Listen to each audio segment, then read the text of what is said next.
Hey everyone, Angelo here, homeless filmmaker in LA. Living in my car for 16, 17 months now. And it's a frustrating day, but that's also okay.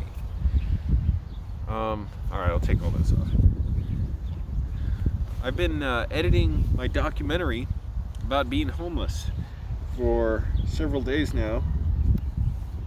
It's going well. It's a lot of footage I shot, so it took me a bunch of hours, a few days, in between, looking at Three Stooges videos, or Three Stooges shorts, I should say, and goofing around on the internet, watching Red Letter Media.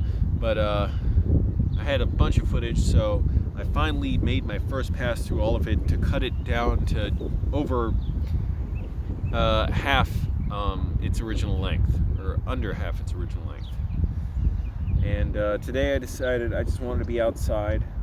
I've been going to a friend's place to edit. What the hell is going on with my hair? My hair is so long now. And I've been going there for several days, and thank goodness this person's been really cool about it. But I was like, well, I don't want to ask again today. I'd rather be outside. I have been losing weight, thank goodness. Just when I'm focused on editing, I'm so into it, I barely think about eating. And even though I get hungry, I'm just barely eating, and so that's good. I'm also making it simpler on myself. I got too sort of too into thinking oh, do you have to do that thing where you track your macros and stuff? And then I was watching somebody else, Kali Muscle, who I really like. He's really funny and a massive guy.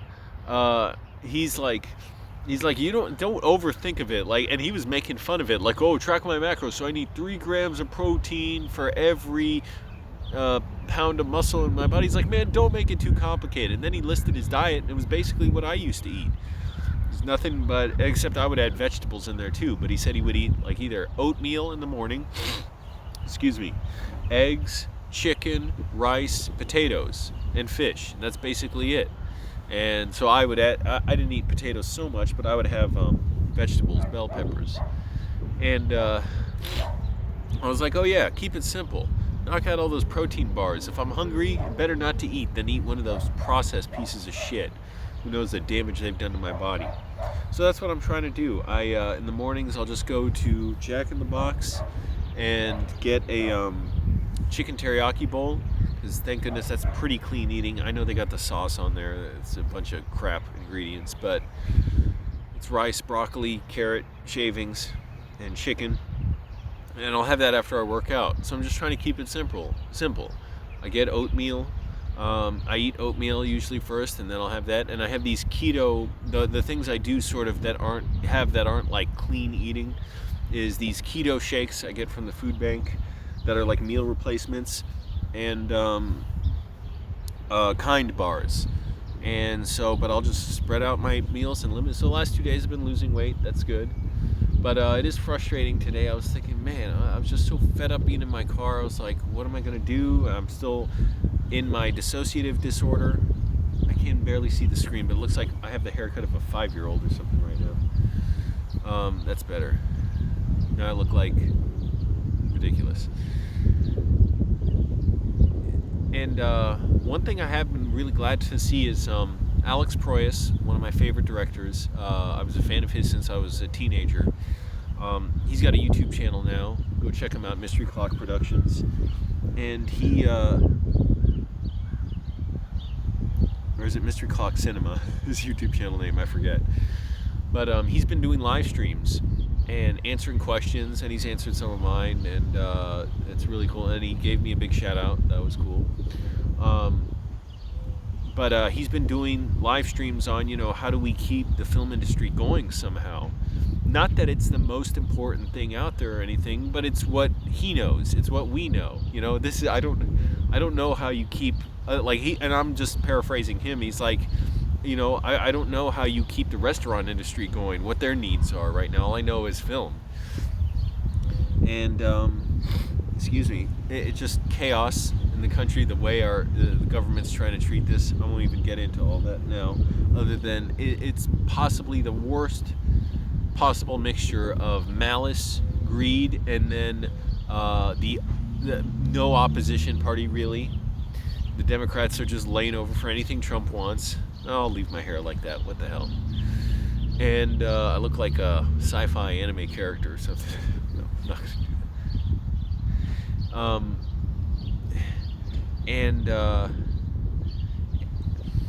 Smells like someone's smoking. What is it? Black and Milds. So greed, malice,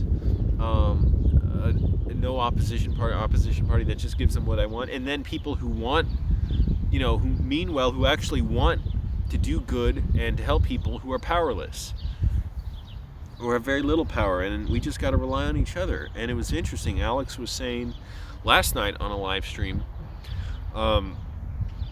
his ideas for trying to get film production going again. And the guy he was talking to, a casting director who he's worked with, was saying, well, one of the problems he sees is, we can try and make movies, but who's going to go see them? People may not go back to theaters. They may not be theaters to go back to.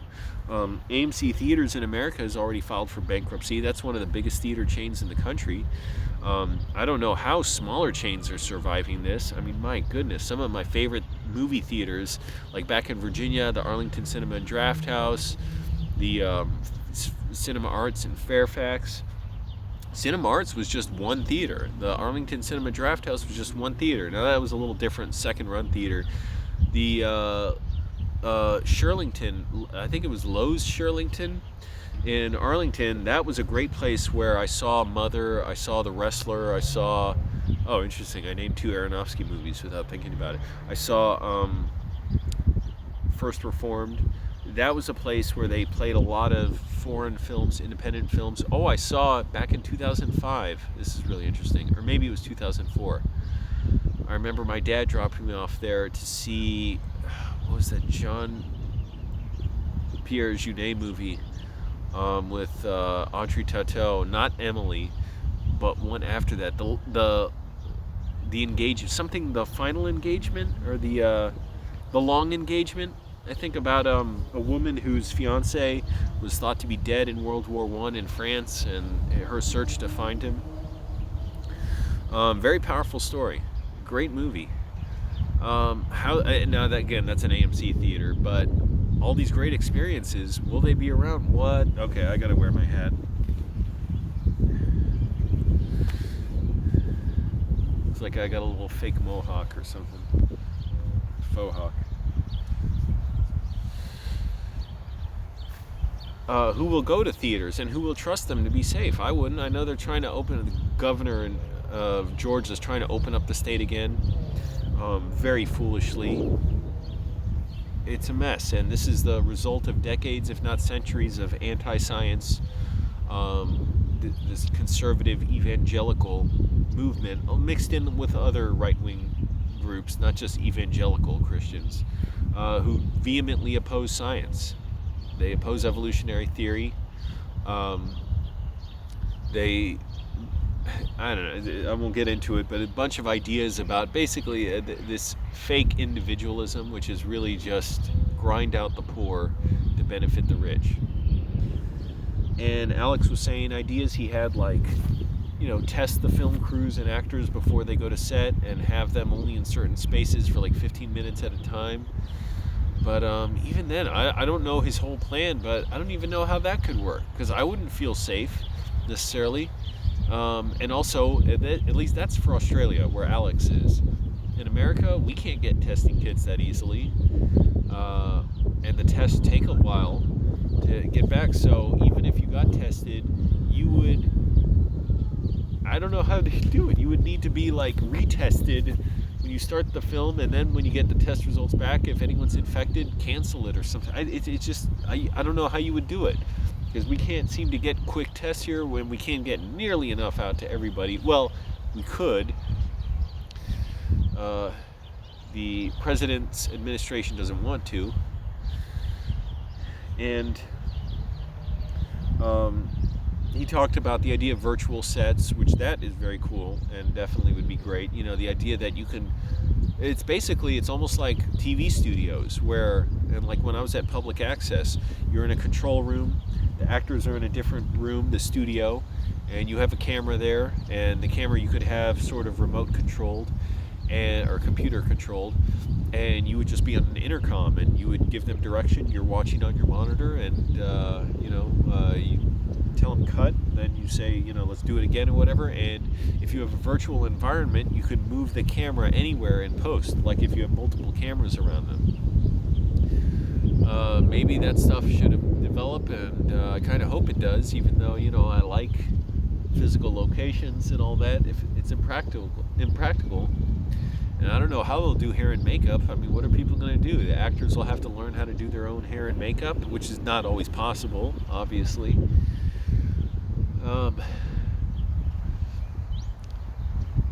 And even once this is all over, it's funny.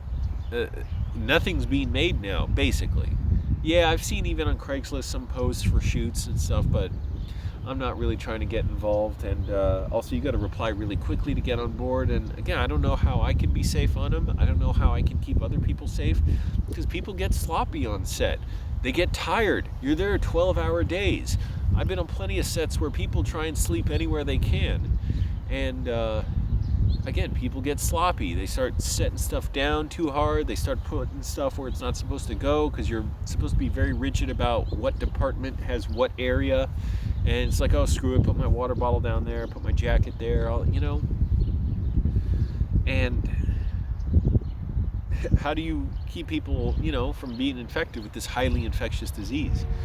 But not only that, it's interesting to think, say this quarantine is lifted a few months from now, all the TV shows and movies that would have been made now aren't going to be around then, so we're not going to have new programming. It's just kind of interesting to think about. And I don't have TV, but I'm wondering, what commercials are running now? Is it still just old ones, that have been around? And what commercials will be around when they can't film anything now? I'm sure a lot of companies, they have a lot of unused commercials, that because they'll pay a lot of money to to shoot a commercial, test it. If it doesn't test well, they'll just shoot another one and another one. And so a lot of companies, maybe they'll go back and say, okay, we got these old commercials we never used, if they can repurpose them or still use them for whatever it is. I don't know if if they can't use it because they're not, it's something they're not selling right now. But I'm just curious about that. And TV shows and movies, they're not going to have, new episodes around that would have been in production now. And I'm wondering too, what productions will be around after all this, when, the money, the landscape, the financial landscape is so different, because this is not really, I don't work on huge budget productions, but those movies are often made by companies where the movies are just one small consideration for the company. It may be a massive, worldwide company that does all kinds of stuff, that they ship stuff around the world. They make electronics. They make all kinds of industries that make a ton of money, make computers, all this stuff. And, the movies are just one little aspect for them. And but that also, and so they may decide, okay, let's just put our money somewhere else, because if it's not making money, screw it. Whereas maybe, decades ago, producers were glad to just work on a great movie just for the prestige of it, even if it didn't make a lot of money. Not that the movie industry was all great and glamorous. I don't want to glamorize it from, 60, 70 years ago. But now it's like movies aren't worth making for most studios unless they'll make $200 million at least.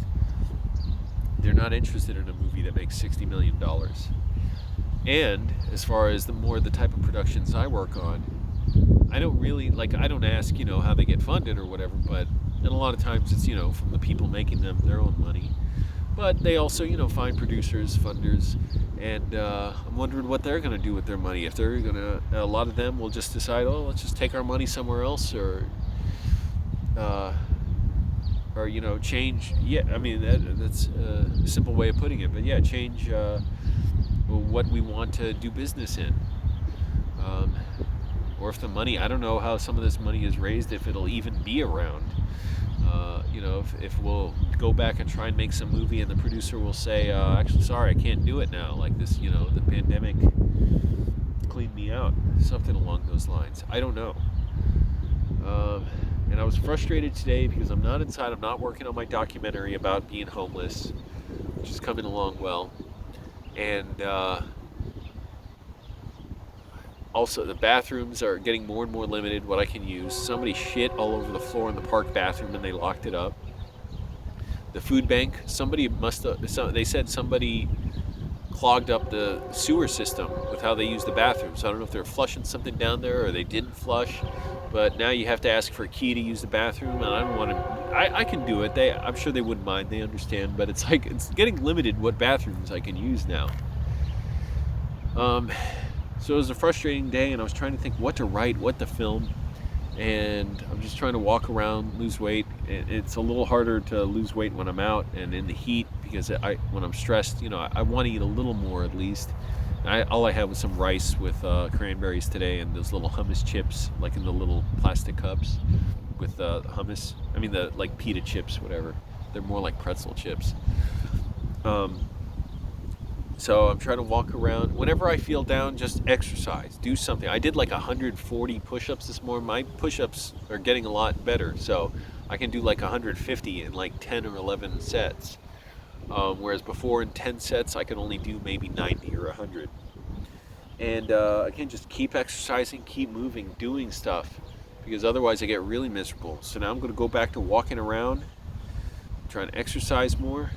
And try and write something, even if it's bullshit, because I hate when I feel paralyzed that I can't write well. And I'm still getting over my dissociative disorder, but it's coming along. I'm just hoping it gets better. I was mad about it today, thinking how, uncomfortable it made me, how much I didn't like it. But again, making the best of it I can. Frustrated that I can't be around people, but I'm just trying to use it. So let me know how you're doing.